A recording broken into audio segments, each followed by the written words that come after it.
नमस्कार। योगी आदित्यनाथ चुनावी रैलियों में क्यों कर रहे हैं लव जिहाद, गो तस्करी और इजराइल की कार्रवाई का जिक्र। उत्तर प्रदेश के मुख्यमंत्री योगी आदित्यनाथ की रैली छत्तीसगढ़ के कधरवा में योगी आदित्यनाथ कहते हैं, मैं अपील करता हूं कि छत्तीसगढ़ में डबल इंजन की सरकार बनाएं। कांग्रेस लव जिहाद, गौ तस्करी, खनन माफिया के नाम पर कानून व्यवस्था बिगाड़ने की कोशिश कर रही है। उत्तर प्रदेश की तरह ऐसे कामों के खिलाफ कार्रवाई की जाएगी, इसके बाद सारी समस्या समाप्त हो जाएगी।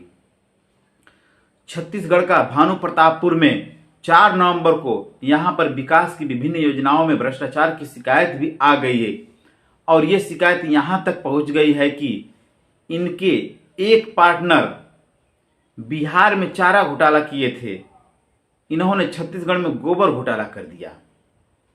राजस्थान के अलवर में 2 नवंबर को तालिबान का उपचार तो बजरंगबली की गदा ही है। देख रहे हैं इस समय गाजा में इजराइल तालिबानी मानसिकता को कैसे कुचलने का काम कर रहा है। आज आतंकवादियों को गाजा में चुन चुन कर मारा जा रहा है। उत्तर प्रदेश के मुख्यमंत्री योगी आदित्यनाथ के चुनावी रैलियों में दिए गए इन बयानों ने टीवी चैनलों और अखबारों की सुर्खियां बनाई तो सोशल मीडिया पर भी इनकी चर्चा हो रही है। बीजेपी के स्टार प्रचारक योगी आदित्यनाथ ने वोटरों को लुभाने और राजस्थान छत्तीसगढ़ की कांग्रेस को घेरने के लिए अपने भाषण में कुछ खास मुद्दों का जिक्र जरूर किया।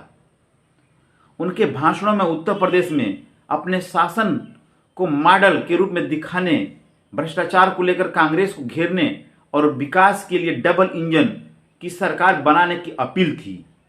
वहीं जानकारों की राय है कि इन भाषणों में धार्मिक लाइन पर वोटरों को रिझाने और ध्रुवीकरण की कोशिश भी साफ दिख रही है।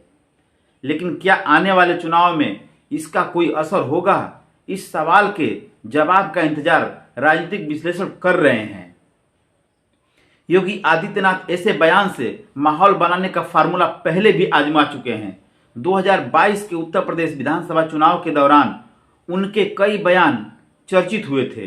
इनमें से 80 बनाम 20 और कैराना के लिए दिए गए बयान, मैं मई और जून की गर्मी में भी शिमला बना देता हूं, की तब काफी चर्चा हुई थी।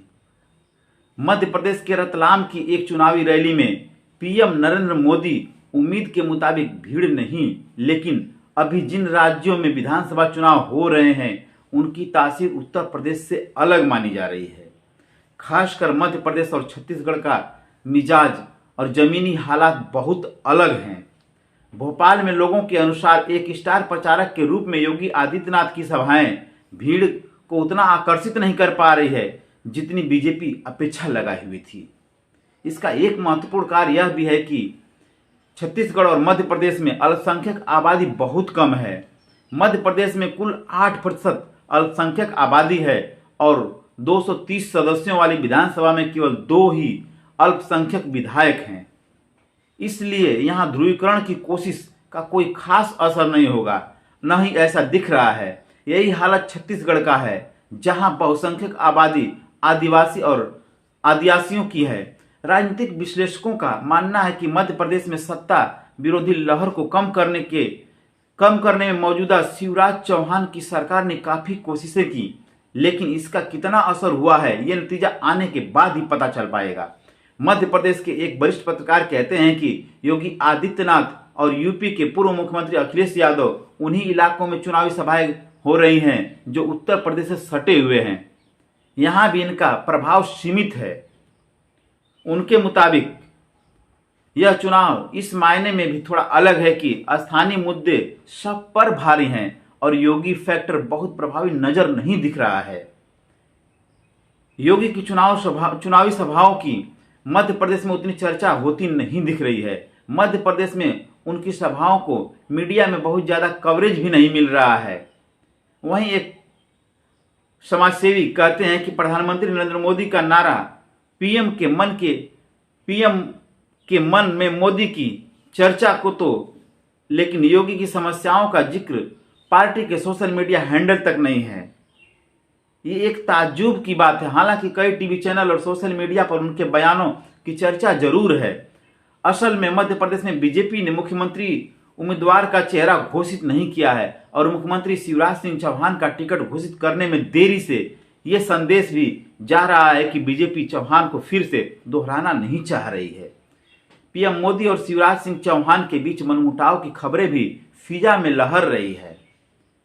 राजनीतिक विश्लेषकों का कहना है कि चुनाव अभियान की अगुवाई मोदी खुद कर रहे हैं और बीजेपी के सर्वमान्य नेता वही है। ऐसे में इन चुनावों में योगी फैक्टर की बहुत अहमियत नहीं रह गई है। समाजसेवियों का कहना है कि योगी आदित्यनाथ की सभा में बहुत भीड़ भी नहीं जुट रही है। कई जानकार इसे लेकर बीजेपी का भीड़ प्रबंधन पर भी सवाल उठा रहे हैं। एक वरिष्ठ पत्रकार का मानना है कि मध्य प्रदेश और छत्तीसगढ़ में योगी का उतना असर नहीं है। जो थोड़ा बहुत असर है वो ग्वालियर, बुंदेलखंड, चंबल से सटे हुए इलाकों में है। वो कहते हैं लेकिन ये असर इतना बड़ा भी नहीं है कि जीत का भरोसा मिल सके। यही स्थानीय मुद्दे और जाति समीकरण राष्ट्रीय पार्टियों पर भारी पड़ते नजर आ रहे हैं। ध्रुवीकरण का कितना असर होगा, जानकारों की राय में मध्य प्रदेश में धार्मिक मुद्दे पर अब बीजेपी के लिए उतने फलदायी नहीं होते दिख रहे हैं, क्योंकि राज्य के पूर्व मुख्यमंत्री कमलनाथ ने एक तरह से ये मुद्दा हथिया लिए हैं। बजरंगबली का मुद्दा बीजेपी के पक्ष में बहुत काम नहीं करता दिख रहा है, क्योंकि कमलनाथ ने खुद को हनुमान का बड़ा भक्त घोषित कर दिया है। यहाँ कमलनाथ अपने तरीके से चुनावी रणनीति बनाते हुए दिख रहे हैं। मध्य प्रदेश के कांग्रेस कार्यालय में हनुमान जयंती मनाई गई। प्रदेश कांग्रेस कमेटी के एक पुजारी प्रकोष्ठ, मठ मंदिर प्रकोष्ठ, धार्मिक उत्सव प्रकोष्ठ बनाए गए हैं। इसी तरह से 45 अन्य प्रकोष्ठ बनाए गए हैं। कमलनाथ ने अपने चुनावी क्षेत्र छिंदवाड़ा में हनुमान मंदिर बनवाया है और ऐसा लगता है कि वो बीजेपी की चुनावी पिच से उसे ही बेदखल करने की तैयारी कर रहे हैं। जानकारों का दावा है कि यहाँ धार्मिक मुद्दे को कमलनाथ ने बीजेपी से हथिया लिया है, इसलिए भी बीजेपी की ध्रुवीकरण की कोशिश बहुत कामयाब नहीं होती दिख रही है। यही हाल छत्तीसगढ़ में है, जहां मुख्यमंत्री भूपेश बघेल ने राम वन गमन पथ के विकास के माध्यम से बीजेपी के एजेंडे में सेध लगा दी है। उधर छत्तीसगढ़ में भूपेश बघेल ने चंदखुरी में माता कौशल्या मंदिर बनवाया है। यहाँ कांग्रेस के न्योते पर आरएसएस प्रमुख मोहन भागवत भी दर्शन करने पहुंचे थे। ये भी काफी चर्चा का विषय रहा है और राजनीतिक विश्लेषक इसे भूपेश बघेल का एक और सफल दाव मान रहे हैं। बीते मई में कर्नाटक के विधानसभा चुनाव के दौरान भी योगी आदित्यनाथ की चुनावी सभाएं हुई थीं। राज्य में 9 विधानसभा क्षेत्रों में उनकी सभाएं हुई थीं, लेकिन यहां भी योगी फैक्टर का जादू बहुत नहीं चला। कांग्रेस ने 135 सीट जीतकर बहुमत हासिल किया। वहीं एक समाजसेवी के अनुसार मध्य प्रदेश में योगी आदित्यनाथ की आधा दर्जन के करीब सभाएं हो चुकी हैं, लेकिन मीडिया में उसका कोई कवरेज नहीं दिखता है। मध्य प्रदेश में मतदान 17 नवंबर को होने वाला है। इस दौरान हो सकता है उन सीटों पर चुनावी अभियान के लिए योगी आदित्यनाथ की मांग हो, जहां कुछ फर्क पड़ने की संभावना हो सकती है। इन राज्यों में मुख्यमंत्री के चेहरे को लेकर उठ रहे सवालों पर पीएम नरेंद्र मोदी ने कहा था कि बीजेपी किसी चेहरे के बजाय कमल के निशान को लेकर चुनाव लड़ती है और लड़ेगी। इस लाइन में बीजेपी के काफी बाकी दिग्गज नेताओं की पृष्ठभूमि में डाल दिया गया है कि योगी आदित्यनाथ उनसे अलग नहीं है। मध्य प्रदेश और छत्तीसगढ़ के मुकाबले योगी आदित्यनाथ का राजस्थान में ज्यादा असर दिखा। उन्होंने इजराइल हमास संघर्ष का जिक्र किया था। राजनीतिक विश्लेषकों का कहना है कि योगी आदित्यनाथ की सभाएं ऐसे शहरों में कराई गई हैं जहां मिश्रित आबादी ज्यादा है, चाहे वो राजस्थान का अलवर हो या फिर छत्तीसगढ़ का कवर्धा।